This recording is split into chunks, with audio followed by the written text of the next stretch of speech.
So I'd like to just add one more piece to this framework. So what we found here together is that there is something indeed that's universal. There is an experience that we all have had about shifting states, shifting the field of our experience. And we've heard from several people who have also had an experience of shifting their own sense of self.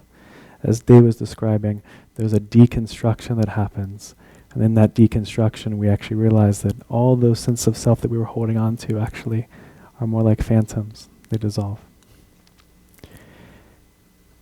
And I'd like to just say that one of the reasons why including religious traditions is so important, one of the reasons that we all just don't become sort of spiritual folks in the spiritual marketplace, one of the reasons that lineage is so fundamentally valuable, is that lineages, our world's spiritual traditions, have both exoteric and esoteric dimensions.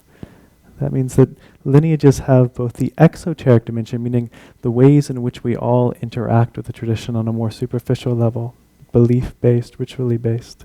Of course, those can be much deeper. But traditions also have esoteric cores.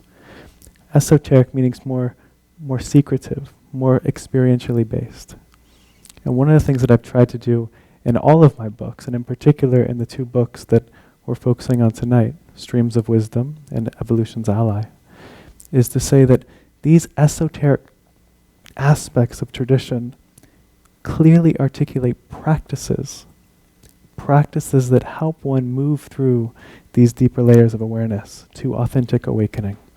Practices that help people learn how to consciously change their state. And if we deeply want, as a human species, to access the human potential embedded in us, the world's religious traditions are actually a treasure trove. And there's an impulse in our everyday society, particularly in modern culture. There's an impulse to get rid of religion, to actually say, well, religion's something of the past and not necessary.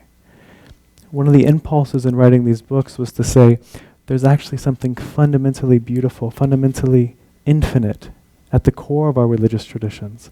And if we get rid of the traditions altogether, we're actually going to be throwing out that deep, sacred element that our traditions hold. And so, beyond just the experiences that we might each have accidentally, or through taking something like LSD, or through entering into an amazing state through music, as we've heard, it's important to know, and for everybody here to realize, if you haven't yet, that our religious traditions are actually deep lineages of human potential. And at the core of them, they hold the essence of what's possible for each of us. And so there's a saying, it may even be a Zen saying, so I'll look to my Zen master friends to correct me if I say it incorrectly. But if you chase two rabbits, you don't catch any. And so the idea that there's actually value in chasing only one rabbit. There's value in finding a tradition, finding a lineage that can actually take you all the way to its depths, that can take you all the way to the depths of realization for yourself.